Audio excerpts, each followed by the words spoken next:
Hi there, I'm Thomas Manning with the Rundown on Movies and Meet Me in the Movies. Recently, as a part of the Fantasia Film Festival, I had the opportunity to interview the cast of Alone, the new film directed by John Hyams, and I got to interview Marc Menchaca and Jules Wilcox, the two stars of the movie. Hope you guys enjoy the interview and be sure to check out Alone. It was part of Fantasia, but it will also be hitting VOD here very soon. So thank you so much for tuning in. Thomas Manning with a rundown on movies and Meet Me in the Movies. Hey, Thomas. Oh, hey, Jules, how are you doing? I'm pretty good. How are you doing? I'm doing great. Thank you so much for taking the time for this. Oh, it's my pleasure. I love talking about this movie. I love it so much. I'm glad to hear, yeah. So I guess first off, I just want to get your thoughts on what it was like working with your co-star Mark and just with it being such a limited cast, what was it like kind of building off of each other's energy and character dynamics? Well, I don't know if you've talked to Mark, but he's kind of the funniest, kindest, most gregarious person in the world. So it's hard not to like him. And when we first got to set, I thought, they say if you're the good guy and he's the bad guy, maybe don't spend too much time together. But then, like, immediately we just buddied up, and it actually really helped the process because we didn't have any rehearsal time really. We just kind of came on pretty fast onto the film. And by spending time together with John, the three of us, that was really like just conversations that we had together about the script. That was our rehearsal time. And had we not gotten that close, I think it would have been challenging to do some of those more intimate, tense scenes that we have to share. There was just full trust. And also it didn't hurt to just, because it's so tense, to have a good laugh in between takes. Right. Yeah. It definitely had me on the edge of my seat the whole time. Yeah. And just it was a very physical role, like very demanding for you. So, what were some of the unique challenges that kind of this provided, and how did you go about preparing and just making sure that you were in good shape for everything that was demanded?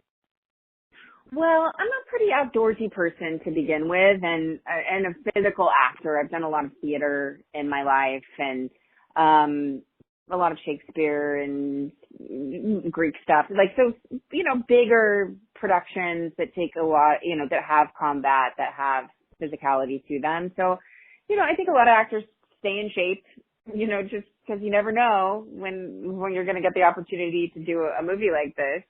But I knew it was going to be a challenge physically, but I knew also that working with John Hyams, I'd be totally taken care of. We were in amazing hands because he knows how to do action. He knows, he's just one of those amazing directors who can do anything. Like, he gets the emotional life. He gets just the craft and storytelling, but he's also just got this genius at action and just intense action, tense moments in action.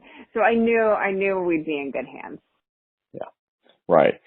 And what was it like for you kind of to deliver on the social commentary and just having, a really strong, independent woman having to fend for herself and she overcoming challenge after challenge and just kind of, sticking up for herself. So how important was it for you to take on that role and deliver on it so well?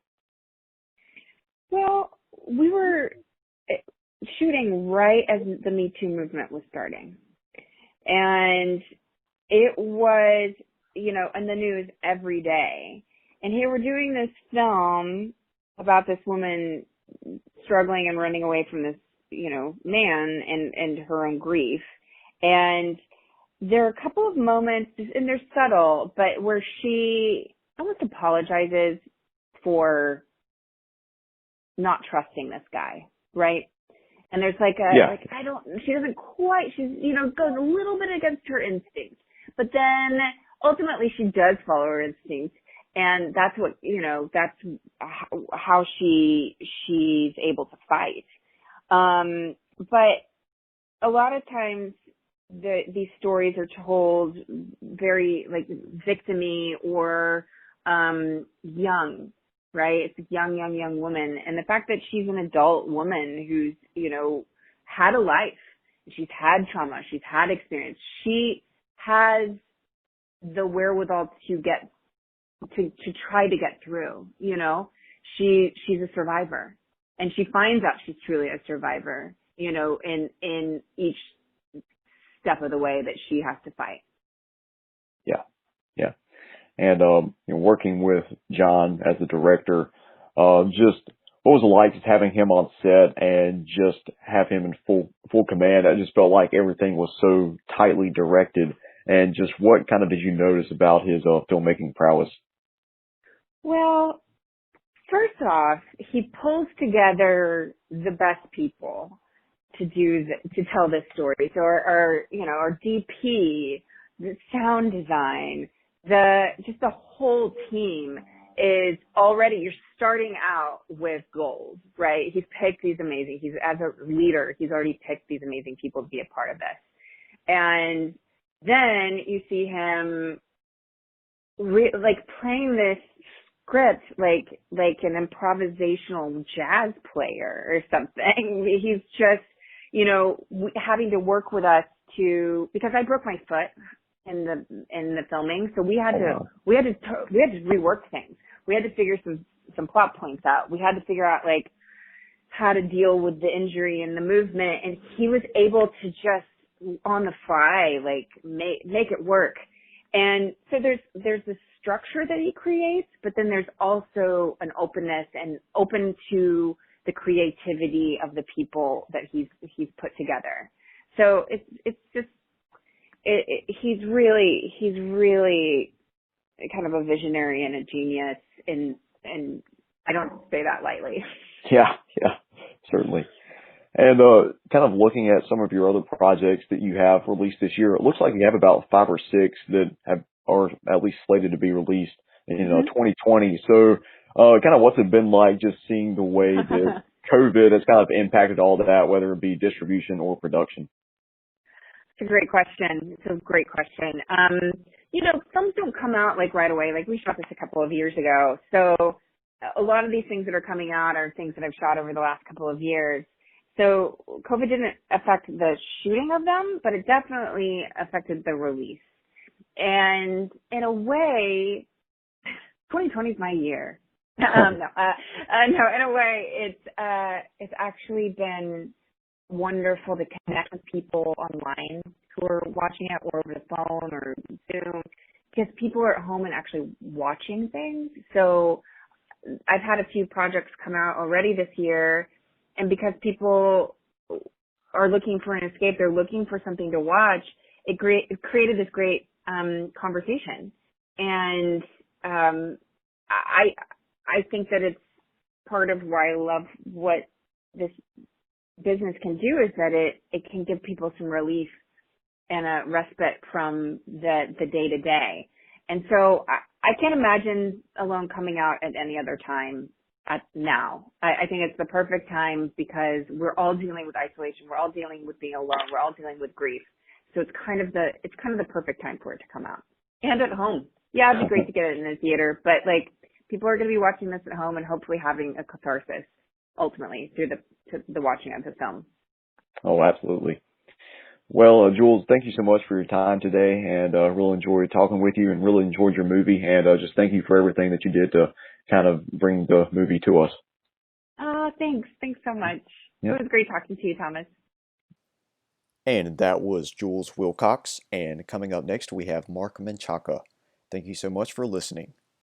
So I guess first off, just looking at your character, definitely a very villainous, sadistic character. So what does it take for you to get into this mindset? And I guess the second part of the question, are there any other characters from film or storytelling that you kind of studied and tried to emulate as you kind of produce your performance?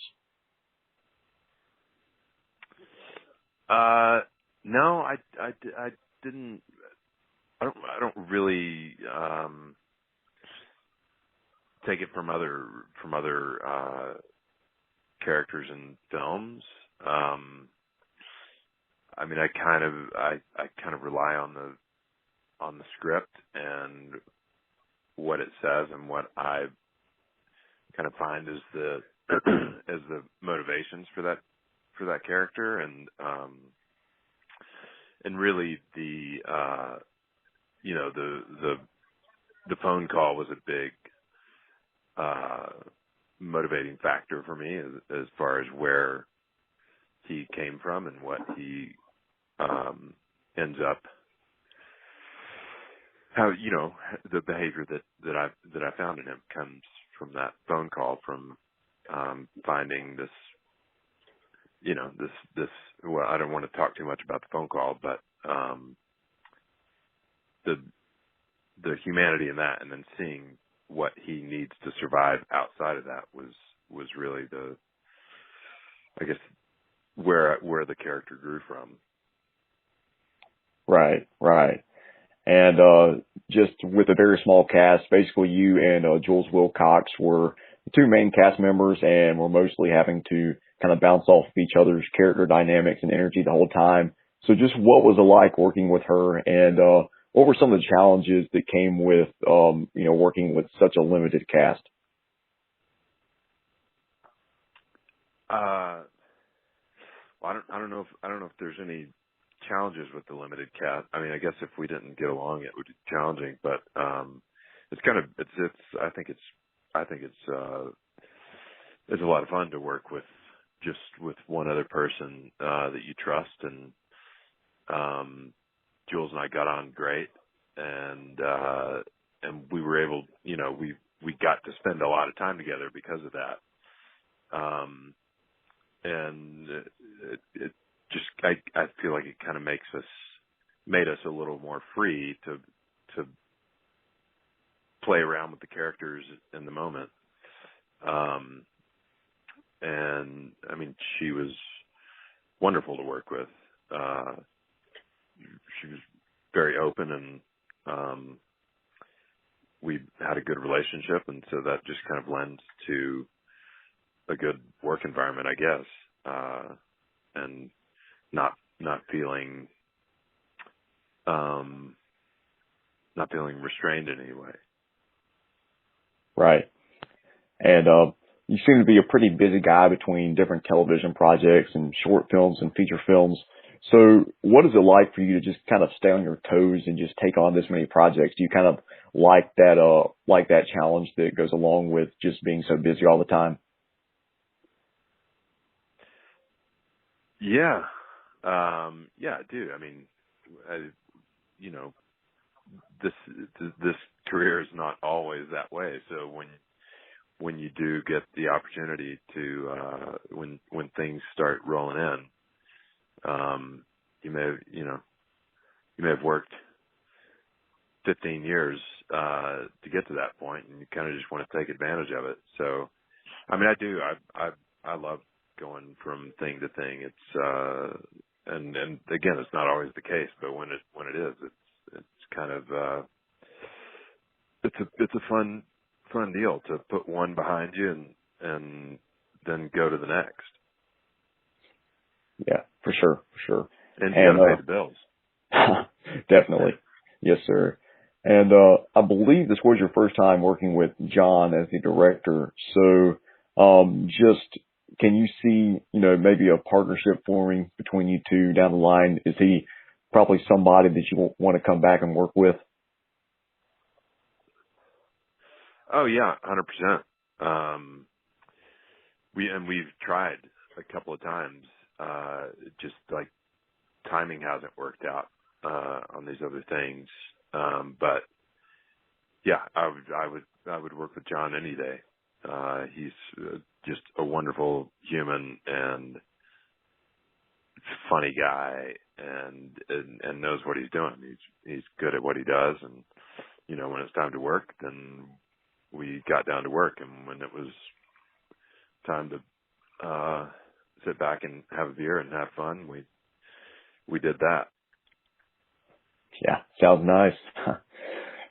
And of course, this year with the impact of COVID-19 on so many aspects of daily life, but looking particularly to the film industry, it's interrupted a lot of productions and a lot of distribution. So what's it kind of been like from your perspective, just seeing how everything has kind of trickled down and affected where you are right now?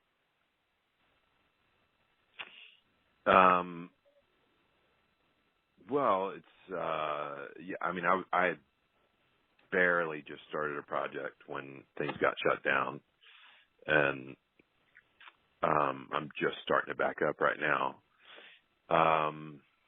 But I don't know. On a personal level, it was good to kind of take a step back and it just kind of gives you a different perspective on things. I mean, of course, we all want to work, and I was anxious to get back to work, but it was. I think it'll be in some ways it'll be a good thing in the end. I mean, not that there's the terrible aspects of it as well, but it was good to take a step back and just kind of evaluate what is important and what's not. And I think that goes for work as well. Certainly. And moving forward from here, what are you kind of hoping to take from your time on the production of Alone? And were there any sort of like lessons or anything you learned from over the course of this production that you can possibly apply to your career from here on out?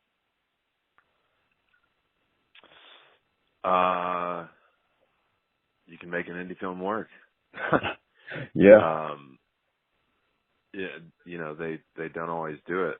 But this one was from the beginning. I had a good feeling about Alone, and I knew John would do a really good job with with putting it together in the end. And I don't know. I mean, these films they're fun to make because you make them. You don't make them because you're making a lot of money. You do it because you love the material, and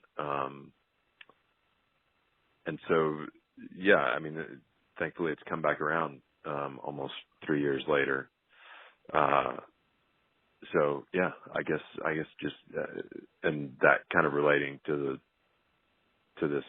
your last question, like yeah, I hope to keep doing stuff that I love. Yeah, for sure. Well, Marc, really appreciate your time today and really enjoyed your film and your performance and everything you did to bring this to fruition. So thanks too much for everything. Okay, thank you, man.